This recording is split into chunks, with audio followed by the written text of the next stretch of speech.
ብስራት ገመቹ ያደረገቻቸው ሰባቱ አስደንጋጭ ሰርጀሪዎችም አፍንጫን ከማስረዘም እስከ ከንፈር ማስሞላት፣ ስብ ማስመጠጥም አልቀረም። በመጨረሻም የብስራት ገመቹ ድንገተኛ የገጽታ ለውጥ ሚስጥር ታውቋል። ከዚህ ወደዚህ ለመቀየር የሚያስፈልገው ገንዘብ ብቻ ነው። ለመሆኑ በእነዚህ በሁለቱ ፎቶዎች መካከል ያሉትን 7 ለውጦች ታዝባቸዋል? ጤና ይስጥልን የምንወዳችሁ በሰው ለሰው ድራማና በስነ ህይወት ፕሮግራሙ የምናውቃት ብስራት ገመቹ ፊቷ ላይ ብዙ አይነት የፕላስቲክ ሰርጀሪዎችን አድርጋለች ተብሎ ሲወራ የነበረ ቢሆንም ከሰሞኑ በኢቢኤስ ቴሌቪዥን በነበራት ቃለ መጠይቅ እስከዛሬ ሲወራ ስለቆየው መላምት በመጨረሻም እውነቱን በራሷ አንደበት አውጥታለች። ያደረገቻቸውን እያንዳንዱን ሰርጀሪዎች ከነማስረጃው ይዘንላችኋል፣ ታደምጡታላችሁ። ወዲህ ደግሞ ውበትን ፍለጋ በሚሊዮን የሚቆጠር ዶላር ለሰርጀሪ አውጥታ በመጨረሻ ግን በመስታወት ራሷን ማየት ስላቃታት ስለዚች የሆሊውድ ቢሊየነር ሴት አጀብ የሚያስብል የሰርጀሪን ጉድ ልናወጋችሁ ነው። ታሪኩ ትንሽ ያስገርማል። ጆሰሊን ዊልደንስታይን ትባላለች። በአሁኑ ሰዓት በዓለማችን ላይ በፕላስቲክ ሰርጀሪ ምክንያት ፊቷ ሙሉ በሙሉ ከተበላሹ ሰዎች መካከል ግንባር ቀደሟ ናት። ይህንን ሰርጀሪ ያደረገችበት ምክንያትም ዓለምን ጉዳስ ብሏል። ለመሆኑ ምን ፈልጋ እንዲሆነች ካላችሁ ምላሹንና የኛይቱን የብስራት ገመቹን የሰርጀሪ ጉዳይ ይዘን ልናስደምጣችሁ ነው። እናንተ ብቻ እንደተለመደው ላይክ እና ሰብስክራይብ የሚሉ ነጭና ቀይ ቀለሞችን መታ እያደረጋችሁ አብራችሁኝ ጥቂት ስለቆማ የማይደገም ዕድል ለ10 ሱቆች ብቻ ከሜሪት ፕሮፐርቲስ።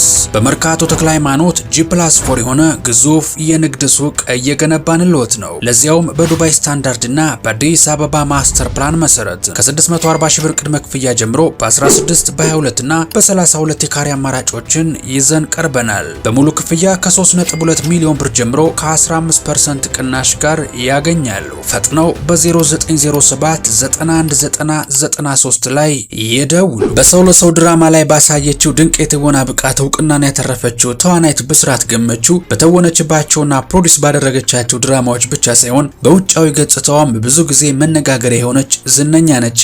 በዚህ ቪዲዮም ብስራት ገመቹ ያደረገቻቸውን ሰርጀሪዎች እያንዳንዳቸውን በዝርዝር እንዴት እንደሚሰሩና በእሷ ገጽታ ላይ ምን አይነት ለውጥ እንዳመጡ በጥልቀት እንመለከታለን።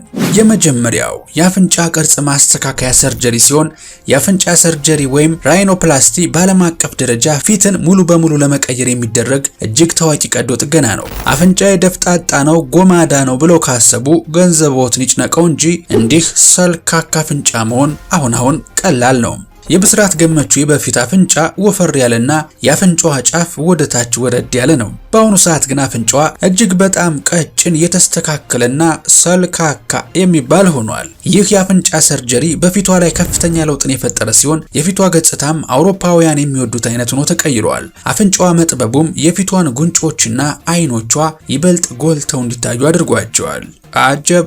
ሁለተኛው ከአይን በታች ያለን ስብ የመቀነስ ሰርጀሪ ሲሆን ይህም ከሰርጀሪዎች ሁሉ ፊትን በአንድ ጊዜ የመቀየር አቅም ያለው የህክምና አይነት ነው። ህክምናውም ከአይን በታች የሚንጠለጠሉ ከረጢቶች ወይም አላስፈላጊ ስቦችን የማስወገድ ሂደት ነው። ሰዎች ሲደክማቸው፣ እንቅልፍ ሲያጡ ወይም እድሜያቸው የገፋ ሲሄድ ከአይናቸው በታች ጥቁረትና እብጠት ሲፈጠር መቼስ አስተውላችሁ ይሆናል። ወይ ደግሞ ብስራት ገመቹን በሰው ለሰው ድራማ ላይ ብናስታውሳት ይህንን ጉዳይ እናገኘዋለን። ታዲያ በዚህ ሰርጀሪ ወቅት ከአይን በታች ባለው ስስ ቆዳ ላይ በህክምና ባለሙያዎች አማካኝነት ጥንቃቄ የተሞላበት ቀዶ ጥገና ይደረግና የተጠራቀመው አላስፈላጊ ስብና የተሸበሸበ ቆዳ ይወገዳል። ብስራት ገመቹ በሰው ለሰው ድራማ ወቅት በነበራት ገጽታ ላይ ከአይኗ በታች መጠነኛ ጥቁረት ይታይባት ነበር። ይህንን ሰርጀሪ ካደረገች በኋላ ግን ተመልከቱ፣ ከአይኖቿ በታች ያለው ቆዳ ሙሉ በሙሉ እየፈካ ሆኗል። ይህ ህክምና ፊቷ ላይ የነበረውን የድካም የሚመስል የአይን ስር መጥቆርና እርጅናን የሚያስታውሰውን የአይኗን ስብ በማጥፋት 10 ዓመት ወደ ኋላ ተመልሳ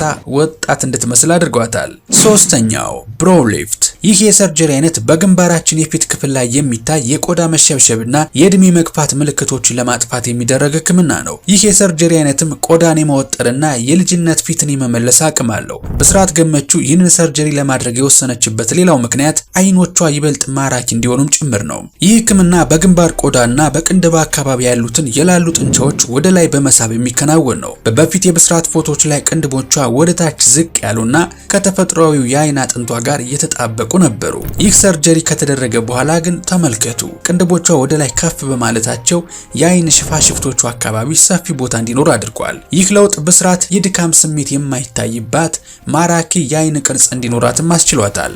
አጀብ እያልን ወደ አራተኛው ስናልፍ ሊፕ ፊለር ወይም የከንፈር መሙያ ህክምና ሲሆን ቀጭን ከንፈርን ሞላ ወዳለ ማራኪ ከንፈር ለመቀየር የሚደረግ የህክምና አይነት ነው። ይህም የሃይሎሮኒክ አሲድ መርፌዎችን በመጠቀም የከንፈርን መጠንና ቅርጽ የመጨመር ሂደት ነው። እንግዲህ ብስራት ገመቹ የበፊት ከንፈሯ መጠነኛና ቀጭን የሚባል ነበረ። በአሁኑ ወቅት ግን ከንፈሮቿ እንደዚህ የሞሉ ሆነዋል። ይህ ህክምና በተለይም ስትስቅ ወይም ስትናገር ከንፈሮቿ ይበልጥ ማራኪ ሆነው እንዲታዩ የሚያደርግ ሲሆን ፊት ላይ ያለውን ውበትም በከፍተኛ ደረጃ ይጨምራል ብለው ነጮቹ ይስማሙበታል። ብስራት በቃለ መጠይቋ ላይ ለራሴ የምሰጠው ሽልማት ነው ስትል የገለጸችው ይህ ሰርጀሪ ግን ያላማራትን ሰውነት ሁሉ ባስተካከለች ቁጥር ይሄ ዘመነኛው ቴክኖሎጂ እንዴት የከፋ እንደሆነ ከላይ ያስተዋወቅናችሁ የጆሴሊን ታሪክ ምስክር ነው። ወደ እሷ ታሪክ ጠቅልለን ከማለፋችን በፊት ግን የብስራት ገመቹ ለውጦች መታዘባችንን ቀጥለናል። አምስተኛው የቦቶክስ ህክምና ሲሆን በእድሜ የሚመጣን የፊት መጨማደድና በሳቅ ምክንያት የሚፈጠር የተሸበሸበ ቆዳን መወጠር ወይም ደግሞ የፊት ጡንቻዎችን በጊዜያዊነት የሚያደነዝዝ መርፌ ነው። ጡንቻዎች ከደነዘዙ ፊት ስለማይንቀሳቀስ ፊት ሳይሸበሸብ ይቆያል ነው ነገሩ። አስተውላችሁ ከሆነ ብስራት ስትናገር ፊቷ ላይ እንደ ድሮ ብዙ ስሜቶች አይታዩም። ይህም የፊቷ ጡንቻዎች በመደንዘዛቸው ስሜቶችን በፊቷ ላይ ማሳየት ስለማትችል መሆኑ ነው። ይሄ ትንሽ የሚያስፈራ ይመስላል። ከፍትፍቱ ፊቱ የሚለው የአገሬ ሰው ይህን ጉድ አልሰማም። ካስተዋላችሁ የብስራት ግንባር እንደ መስታወት ያንጸባርቃል። ይህ የሆነው በግንባሯ በአይኖቿ ዙሪያና በጉንጮቿ ላይ ቦቶክስ በማድረጓ ወይም ደግሞ ቆዳዋን በማደንዘዝና በመወጠሯ መሆኑ ነው። ስድስተኛው የመንጋጋ ማስተካከያ። ይህ የመንጋጋ አጥንት መስመርን ልክ እንደዚህ የቪ ፊደል እንዲመስል የማድረግ ሂደት ነው። እንግዲህ ይህም የፊት ገጽታን የወጣት እንዲመስል የሚያደርግ ነው። በነጮቹ የመንጋጋ አጥንት መስመር ልክ እንደዚህ ቪ ሲሆን የውበት መለኪያ ተደርጎም ይወሰዳል። እንግዲህ የበፊቷ ብስራት ገመቹ ጉንጮቿ ሞላ ያሉ ነበሩ። በአሁኑ ሰዓት ግን ከመንጋጋዋ ተነስተው እስከ አገጯ ድረስ የሚሄዱት አጥንቶቿ ስብ የሌላቸው ሆነዋል። ይህ ለውጥ እንግዲህ ፊቷን ረዘም ያለና ቀጭን እንዲመስል ያደረገው ሲሆን ከየትኛውም አቅጣጫ ፎቶ ብታነሷት ፊቷ ወጥ ቅርጽ ያለው እንዲመስል አድርጎታል። ሰባተኛውና የመጨረሻው ደግሞ የቆዳ ቀለምን ማቅላት ወይም የስኪን ብሊቺንግ ህክምና ሲሆን ብስራት ገመቹ ከፊቷ ቅርጽ መለወጥ ባሻገር የብዙዎችን ትኩረት የሳበው የቆዳዋ የቀለም ለውጥ ነው። በሰው ለሰው ድራማ ወቅት የምናውቃት ብስራት ጠይም ኢትዮጵያዊ የቆዳ ቀለም የነበራት ሲሆን በአሁኑ ሰዓት ግን ፊቷም ሰውነቷም በእጅጉ ቀልተዋል። ይህ ለውጥ የተገኘው የቆዳን ሚላኒን የማምረት አቅም የሚቀንሱ የግሉታዮን መርፌዎች ወይም የቆዳ ማቅያ ክሬሞችን በከፍተኛ ደረጃ በመጠቀም ነው። ብስራት ገመቹ ይህንን ማድረጓ ቆዳዋ ይበልጥ እንዲፈካ አድርጎታል። ጠይም የነበረው ቀለሟ ወደ ሙሉ ቀይነት መቀየሩ የፊቷን አጠቃላይ ገጽታ ሙሉ በሙሉ የለወጠው ሲሆን ብዙዎች መጀመሪያ ላይ በቪዲዮ ሲመለከቷት ለመለየት እስከሚቸገሩ ድረስ በጣም ተለውጣባቸው ነበረ።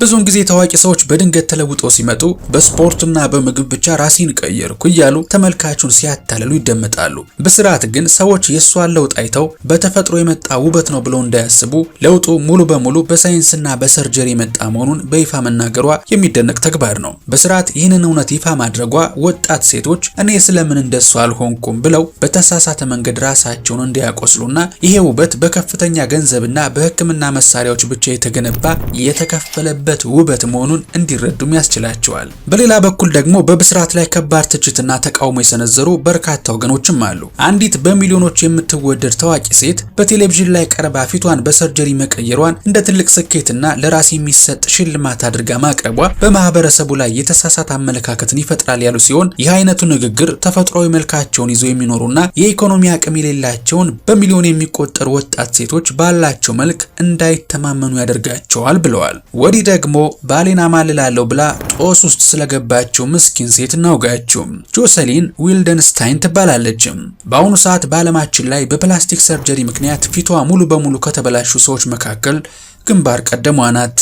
ይህች ሴት ከዓመታት በፊት ፊቷ ላይ የጎደለ አንዳች ነገር አልነበረም። እንዲያውም በጣም የምታምር የተፈጥሮ ውበትን የታደለች የስዊዘርላንድ ኮረዳ ነበረች። ሕይወቷ ሙሉ በሙሉ የተቀየረው ግን አሌክስ ዊልደንስታይን የተባለ ቅንጡ የፈረንሳዊ ነጋዴ ከጠበሰች በኋላ ነው። ከዚህ ሰው ጋር ገንዘብ እንደ ቅጠል ይረግፋል። የፈለገችውን ከመብላትና ከመጠጣት አልፎ ተቀዶ የማያልቅ ገንዘብ ባለቤት መሆኑ የገባት ጆሴሊን የምትፈልገውን ነገር ሁሉ በሰከንዶች ውስጥ ታገኛለች። ግን ያው የሰው ምኞት አያልቅም እንደሚባለው ይሄ ሁሉ ሀብትና ቅንጦት በመጨረሻ ማዕት ይዞባት መጣ። የቢሊየነሩና የጆሴሊን ትዳር ዓመታትን ሲያስቆጥር ባሌ እንዳይሰለቸኝና ጥሎኝ እንዳይሄድ የሚል ትልቅ ፍርሃት አደረባትም። እናም ቢሊየነሩ ባሏ የሚወዳቸውን ነገሮች ማጥናት ጀመረች። ካልጠፋ ነገር ባሏ ደግሞ ምን ቢወድ ጥሩ ነው? ድመትና የድመት ዝርያዎችን ማለትም አንበሳ፣ ነብርና መሰሎቹን ማየት በጣም እንደሚወድ ሚስትየው ደረሰችበትም። እንግዲህ እብደቱ እዚህ ጋር ነው የሚጀምረው። ባሌ ድመት የሚወድ ከሆነ እኔ ራሴን ለምን ድመት አላደርገውም አለች። አዎ አልቀለድኩም። ፊቷን ልክ እንደ ነብር ወይም እንደ ድመት ለማስመሰል ወደ ፕላስቲክ ሰርጀሪ ዶክተሮች ጎራለችም። አይኖቿን ወደ ላይ መሳብ፣ ከንፈሯን ማወፈር፣ ጉንጯን ማስጎተትም ጀመረችም። የመጀመሪያውን ሰርጀሪ እንዳደረገች ባሏ ሲያያት ይጎመጃል ተብሎ ሲጠበቅ ጭራሽ ባልየው ደነገጠም። ኧረ እባክሽ አቁሚ አላት። እሷ ግን በጭራሽ አለች። ገና ድመትነት ያልመጣም ብላ ቀጠለችበትም። ጆሴሊን ፊቷን ለመለወጥ ብቻ ከ2 እስከ 4 ሚሊዮን ዶላር በላይ አውጥታለችም። ነገር ግን ውጤቱ እሱ ያሰበችው አልሆነም። ሰርጀሪው አንዱ ሲሳካ ሌላው እየተበላሸ፣ ፊቷ ላይ ያሉት ኬሚካሎች እርስ በርስ እየተጋጩ በመጨረሻ መልኳ ሙሉ በሙሉ ተቀየረም። በአሁኑ ሰዓት ዓለም ላይ ካትውመን እየተባለች በቅሌት ትጠቀሳለችም። የሚያሳዝነው ግን ይህን ሁሉ ያደረገችለት ባለቤቷ በዚህ ፊቷ ምክንያት ፈቷታል። የቆጡን አውርድ ብላ እንዲሉ ውበትን ፍለጋ የጀመረችው ጉዞ ትዳሯንም ፊቷንም ይዞባት ጠፋ። የሰው ልጅ እንግዲህ በራሱ ፈቃድ በገንዘቡ ተፈጥሮን ለመቀየር ሲሞክር ምን ያህል ከባድ መዘዝ እንደሚያመጣ ጆሴሊን ትልቅ ማሳያ ሆነችም። የምንወዳችሁ ይህ ታሪክ እውነትም ለውበትና ለቅንጦት ተብሎ የሚደረግ ነገር ምን ያህል ያልታሰበ አደጋ እንዳለው ያስረዳል። ተፈጥሮ የሰጠችንን ነገር ወደንና አክብረን መኖር ምንኛ መታደል ነው። እናንተስ በዚህ ታሪክ ላይ ምን አስተያየት አላችሁ? ሀሳባችሁ እንደተለመደው በነፃነትና በጨዋነት ኮሜንት ላይ አስቀምጡልኝ። ቪዲዮውን እንደወደዳችሁት ምንም ጥርጥር የለኝም። ስለዚህ ይህን ቪዲዮ ላይክ ማድረጋችሁ እንዳትረሱ። እንደዚህ ያሉ ወቅታዊ ትኩስ መረጃዎች፣ የመዝናኛና ማህበራዊ ጉዳዮች በየቀኑ በፍጥነት እንዲደርሷችሁ ደግሞ ኢትዮ ትሩዝን ሰብስክራይብ በማድረግ ቤተሰብ እንድትሆኑ እየጋበዝኳችሁ በቀጣይ በተሻለ ቪዲዮ እስከምንገናኝ ሰላማችሁ ብዝት ይበልልኝ። ቸር ቆዩልኝ።